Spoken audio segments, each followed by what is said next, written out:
తన ఫోన్ దొంగిలించినందుకు, తనను కొట్టినందుకు వీటన్నిటి మీద పరువు నష్ట దావా అండ్ అదేవిధంగా కంప్లైంట్ కూడా చేసినట్టు ఒక పోస్ట్ అయితే వైరల్ అవుతుంది.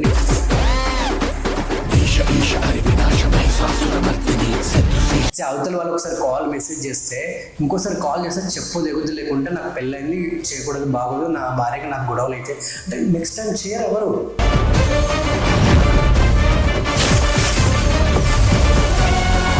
నా భర్త మంచుడు, నా భర్త శుద్ధ పూస వెన్న పూస అని చెప్పి మంచి మంచి మాటలు చెప్పారు. ఆయనకి ఏం తెలియదు, మందు తాగడు. ఆమె వచ్చి మీద పడితే నేనేం చేయను. అరే ఆమె వచ్చి మీద పడితే నేను ఏం చేయ, 4-5 సంవత్సరాల పిల్లోడా మీద వచ్చి పడితే ఏమనుకున్నా ఉండడానికి. ఒక బాబుకు తండ్రి ఇమ్మెచ్యూర్గా మాట్లాడినట్టు అనిపించింది నాకైతే. ఇద్దరి తప్పులాగా చూడాలి. బట్ అమ్మాయి ఒక్కదాన్ని డిఫేమ్ చేసి ఆ అమ్మాయిదే తప్పు, ఆ అమ్మాయి వలనే నా భక్తి లాగాడు, ఆ అమ్మాయి వలనే ఇట్లా జరిగిందంటే ఒక్క ఆమె మీద వేసి రుద్దడం కరెక్ట్ కాదు.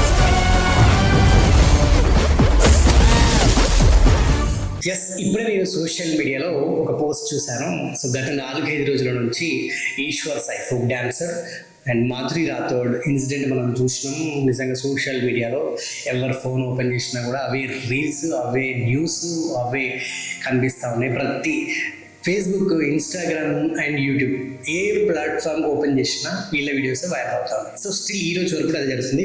అండ్ ఇప్పుడే నాకు ఒక న్యూస్ నేను చూశాను.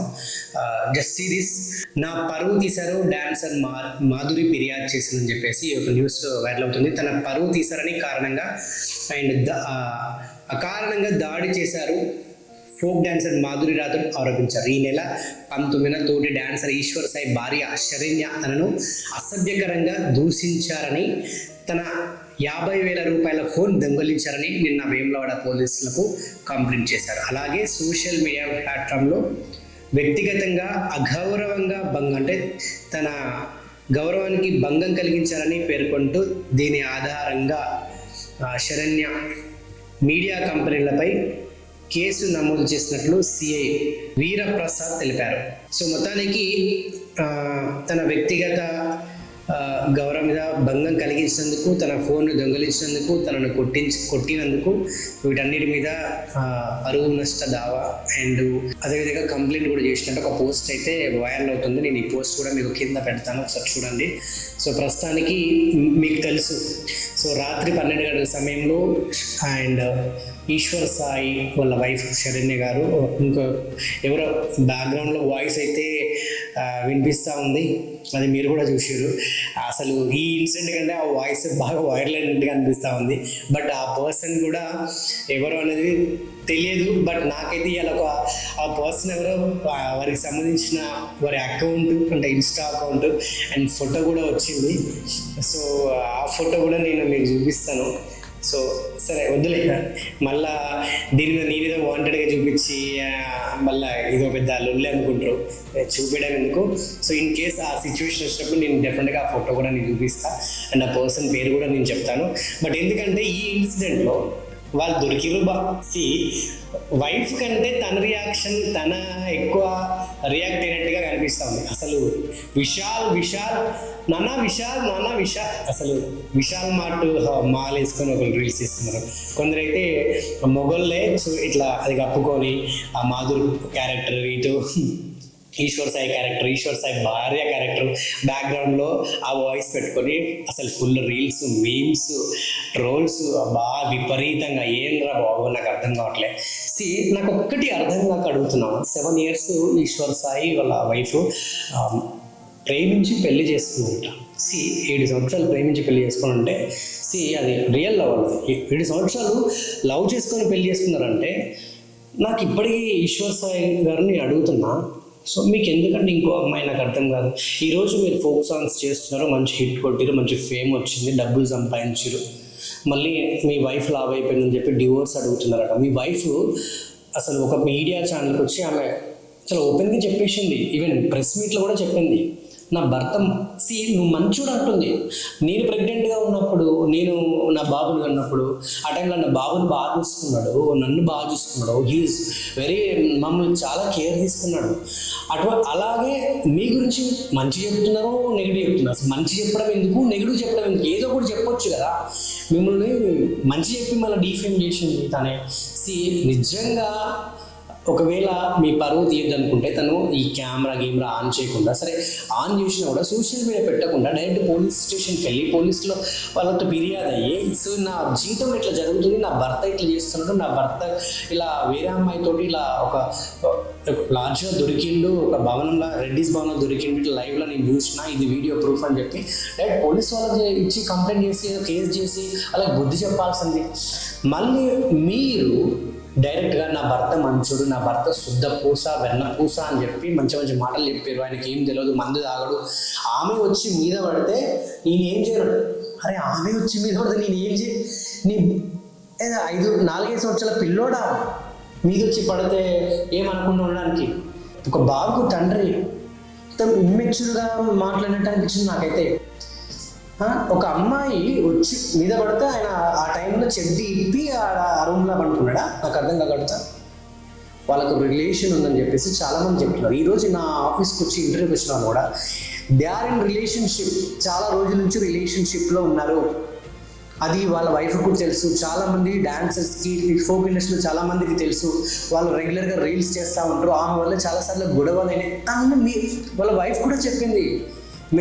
మెసేజెస్ కాల్స్ తీసుకుని వాళ్ళే కావాలని చేస్తే నేనేం చేయనంటు. అవతల వాళ్ళు ఒకసారి కాల్ మెసేజ్ చేస్తే ఇంకోసారి కాల్ చేస్తే చెప్పదు ఎగుదు, లేకుంటే నాకు పెళ్ళైంది చేయకూడదు, బాగోదు, నా భార్యకి నాకు గొడవలు అయితే అంటే నెక్స్ట్ టైం చేయరు ఎవరు. నేను చెప్తున్నగా ఇది అనవసరంగా ఆ అమ్మాయి ఆడ తప్పు జరిగిపోయింది. ఇద్దరు సైడ్ తప్పు ఉంది. అటు మాధురి రాథోడ్ తప్పు, ఈశ్వర్ సాయి తప్పు. ఓకే, ఇద్దరి తప్పులానే చూడాలి. బట్ ఆ అమ్మాయి ఒక్కదాన్నే డిఫేమ్ చేసి ఆ అమ్మాయిదే తప్పు, ఆ అమ్మాయి వలనే నా భర్త ఇలా అయ్యాడు, ఆ అమ్మాయి వలనే ఇట్లా జరిగిందనగా ఒక్క ఆమె మీద వేసి రుద్దడం కరెక్ట్ కాదు. ఆమె ఫోక్ ఇండస్ట్రీలో ఉంది, ఇతను ఫోక్ ఇండస్ట్రీలో ఉంది. ఇద్దరికి మంచి పేరు వచ్చింది, మంచి సాంగ్స్ చేశారు. వాళ్ళకి రేపటి రోజున మంచి భవిష్యత్తు ఉంది. సినిమాలు చేయొచ్చు, పెద్ద పెద్ద సెలబ్రిటీస్ అవ్వచ్చు.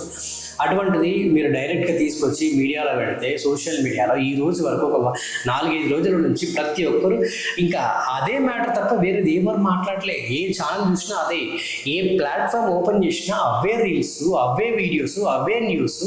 అసలు electronic media, social media, print media, అన్ని మీడియాలలో అదే. ఇంకా ఈ మధ్యకాలంలో ఇన్స్టాగ్రామ్ వచ్చినాక ఇట్లా ఒక్కసారి ఇన్స్టా ఓపెన్ చేసినామంటే ఇట్లా ఇట్లా ఇట్లా అనుకోవడమే సరిపోతుంది. అట్లా ఎన్నిసార్లు అంటే అన్నిసార్లు వీళ్ళ ఈ న్యూసే వస్తుంది. వీళ్ళ న్యూస్ ఏదైతే ఇన్సిడెంట్ జరిగిందో ఆ ఇన్సిడెంట్ రీల్స్ లాగా చేసి ఎంతమంది, కోట్ల మంది అండి. నాకు తెలిసి ఈ మధ్య కాలంలో ఒక గత 2 సంవత్సరాల నుంచి అయితే ఇట్లాంటి కపుల్, ఇటువంటి ఇన్సిడెంట్ అంటే ఇట్లాంటి కపుల్ని ఇంత బాగా, ఇంత దారుణంగా, ఘోరంగా వైరల్ అయిన ఒక వీడియో అంటే, ఇన్సిడెంట్ అంటే ఇదే అని చెప్తాను అయితే. అసలు ఇంతకంటే పెద్ద బిగ్ ట్రోలు, మీమ్స్, వీడియోస్, రీల్స్, అసలు ఏ వీడియోకు ఏ ఇన్సిడెంట్ కూడా రాలేదు. అంత దారుణంగా ఈ వీడియో అంత వైరల్ అయిపోయింది. నిజంగా 2 తెలుగు రాష్ట్రాలు కాదు, ఇండియాని దాటేసి వెళ్ళిపోయింది. ఎక్కడెక్కడో వాళ్ళు కూడా చేస్తున్నారు అందరూ. అసలు నేనైతే పిచ్చోనైనా అసలు ఇన్స్టా ఓపెన్ చేస్తే అది తప్ప ఏం రావట్లే. రికమెండేషన్లు కూడా చూడడం వల్ల ఇంకా అవే వస్తున్నాయి. అందరూ అసలు ఎంతసేపు దాని మీద కామెంట్లు చేయడము, దాని కామెంట్స్ పెట్టడము, రీల్స్ చేయడం, ఇదే జరుగుతూ ఉంది. చూసినరా, మీ ఫ్యామిలీని, మీ భర్తని మీరే రోడ్డు మీద పడేసుకొని ఈరోజు మళ్ళీ వీడియోస్ చేయొద్దు, రీల్స్ పెట్టద్దంటే ఎవడు వింటాడమ్మా? నాకు అర్థం కాదు. ఎవరు వింటారని అడుగుతున్నా నేను. ఎవడు వింటాడా? ఇప్పుడు కోటి మంది రీల్స్ చేసారు, 1,000,000 మంది రిప్లైలు ఇచ్చారు, 1,000,000 మంది దీని మీద స్పందించాడు. నువ్వు 1,000,000 మంది మీద కంప్లైంట్ చేయలేవు కదా, 1,000,000 మంది అకౌంట్లు బ్లాక్ చేయలేవు కదా, 1,000,000 మందిని పనిష్ చేయలేవు కదా. నీ పరువును నువ్వే బజార్కి ఇచ్చుకున్నావు. నీ భర్త ఆ అమ్మాయిని డీఫేమ్ చేసింది కాక నీ భర్త పరువును కూడా నువ్వు భంగం కల్పించినావు. ఈరోజు ఆ అమ్మాయి అక్కడ పలానా పోలీస్ స్టేషన్లో నీ మీద ఫిర్యాదు చేసింది. అది ఇప్పుడు నీకే ఎఫెక్ట్ కదా. ఆమె ఫోన్ పోయిందని చెప్తుంది. ఆమె ఆమె గౌరవాన్ని అగౌరవపరిచి నువ్వు భంగం కలిగించినావు. చాలా పెద్ద మిస్టేక్ చేసి మీకు అర్థం కావట్లే. ఒక ఫ్యామిలీ విషయం, మీ భర్త విషయం మీరు రోడ్డుకి ఇచ్చినావు. ఎంత దారుణం తెలుసా? అసలు మీకు ఎంత ఇమ్మెచ్యూర్గా బిహేవ్ చేశారు. మీరు బిహేవ్ చేసింది పోయి పక్కన వెనక అంత వాయిస్, ఆ వాయిస్ ఎంత దారుణంగా ట్రోల్ అయింది. మీ ఫ్రెండ్ అవ్వచ్చు, మీ సిస్టర్ అయ్యి ఉండొచ్చు, ఇంకెవరైనా ఉండొచ్చు, తనకు కూడా మీరు చెప్పాలి కదా, అట్లా అరవకండి, వద్దు, వీడియో తీసిరు ఓకే, వీడియో తీసిన వరకు ఓకే, సోషల్ మీడియాలో పెట్టి ఈరోజు మీ ఇంటి పరువు, మీ భర్త పరువు, మీ పరువు మీరే రోడ్డుకి ఇస్తున్నారు. ఉల్టా మీ మీద కేసులు అవుతున్నాయి. ఇప్పుడు ఆమె ఎస్టీ, ఇప్పుడు ఆమె పెట్టకూడదు. ఒకవేళ ఆ అమ్మాయి మీరు చేసిన పనికి ఒకవేళ ఈరోజు సూసైడ్ చేసుకుని ఉంటే ఇంకా పెద్ద అసలు మీకు మీరు జైలుకి వెళ్ళటంలో ఇంకా వేరే ఆప్షన్ లేదు. ఒకవేళ ఆమె చనిపోయి ఉంటే మీ పరిస్థితి ఏంది? అసలు అక్కడ దాకా మీరు ఆలోచించారా? మిస్టేక్ మీ భర్త సైడ్. నీ భర్తను నువ్వు కంట్రోల్లో పెట్టుకొని నీ భర్తని ప్రాపర్గా ఉంచుకోలేదు. ఆయన 2 నెలల నుంచి మీ ఇంటికి రాలేదట. అది కూడా అందరు చెప్తున్నారు, మీరు కూడా చెప్పారు, నా భర్త ఇంటికి రావట్లేదు, నా భర్తతో గొడవలు అవుతున్నాయి, ఆయన డివోర్స్ ఇవ్వమంటున్నాడు. మీరే అన్ని ఓపెన్గా మొత్తం మీ భర్త గురించి చెడ్డగా చెప్పి మీ భర్తను డీఫేమ్ చేసి నా మొగుడే నన్ను వద్దంటున్నాడు, నా భర్త నన్ను వద్దంటున్నాడు, మీరే అన్నీ చెప్పి ఈరోజు నా భర్త శుద్ధ పూస, ముద్ద పప్పు, ఆవకాయ అంటే ఎవడమ్మా నమ్మేది? ఈరోజు మీరు స్టేషన్కి వెళ్ళినా, కోర్టుకి వెళ్ళినా డెఫినెట్గా వాళ్ళు అక్కడ ఏదైతే జరిగిందో అదే చూస్తారు. దానికి అక్కడ మిస్టేక్ ఎవరు కనబడుతుంది? నీ భర్త ఆమె తప్పు చేశారు, ఓకే, వాళ్ళు తప్పు చేస్తారు, అంతా పోయింది. మీరు వీడియో తీసి మీడియాలో పెట్టి సోషల్ మీడియాలో పెట్టడం వల్ల దాన్ని ఇప్పుడు ఈరోజు కోట్ల మంది షేర్ చేసి, కోట్ల మంది రీల్స్ చేసి, కోట్ల మంది ఈరోజు ఆండ్రాయిడ్ ఫోన్ ఉన్న ప్రతి ఒక్కరికి యూట్యూబ్ ఛానల్ ఉంది, social media account, YouTube channel ఉంది, ఫేస్బుక్ పేజ్ ఉంది, ఫేస్బుక్ ఉంది, ఇన్స్టాగ్రామ్ ఉంది, ట్విట్టర్ ఉంది, లింక్డ్ఇన్, ఇంకా కొంచెం చదువుకున్న వాళ్ళతో లింక్డ్ఇన్, అన్నిట్లో పెట్టేసారు. పేపర్లో కూడా వచ్చేసింది, ఎలక్ట్రానిక్ మీడియా కాకుండా ప్రింట్ మీడియాలో కూడా వచ్చేసింది. చూసిన మీ పరువు మీరే బజార్కి ఇచ్చుకొని ఇంత దారుణంగా మీరే చేసుకున్నారు. నాకు తెలిసి ఇకనైనా ఇటువంటి సిచ్యువేషన్స్, ఇటువంటి సంఘటనలు జరిగినప్పుడు, ఇటువంటి ఇష్యూస్ వచ్చినప్పుడు సో కొంచెం మీరు మెచ్యూర్డ్గా బిహేవ్ చేయండి, మెచ్యూర్డ్గా ఆలోచించి దానికి సొల్యూషన్ ఏంటనేది ప్రాపర్గా ఆలోచించి డెసిషన్ తీసుకోండి. మీరు ఆవేశంగా క్షణికావేశంలో వీడియో తీసి సోషల్ మీడియాలో పెడితే ఏముంది? మీకే నష్టం, మీ ఇంటి పరువే పోద్ది, మీ ఫ్యామిలీ పరువే బయటకు పడుతుంది. రోడ్డు మీద పడ్డారు ఈరోజు, అందరు గలీజ్గా మాట్లాడుకుంటున్నారు. ముఖ్యంగా ఈరోజు వాళ్ళిద్దరు తప్పు చేశారు, మీరు ఆ అమ్మాయిని ఒకదాన్నే డీఫేమ్ చేసినట్టు మాట్లాడారు.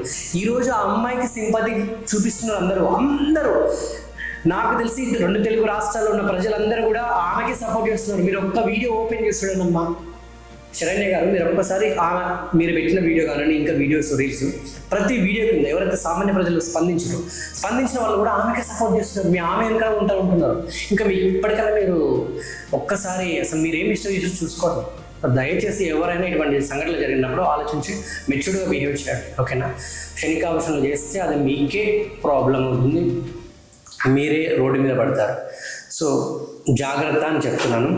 సో మీకేమనిపించిందో కింద కామెంట్ రూపంలో నాకు తెలియపరచండి. ఇటువంటి మరిన్ని వీడియోస్ ఇంకా నేను రెగ్యులర్గా అప్డేట్స్ వస్తూ ఉంటాయి. Don't forget to subscribe and share చేయండి. అండ్ మీకోసం ఇంకా different kind of videos and next మంచి ఒక సెలబ్రిటీ షో పాడ్కాస్ట్తో కూడా మీ ముందుకు రాబోతున్నంత త్వరలో. Please support me, okay? Until then bye, జై హింద్.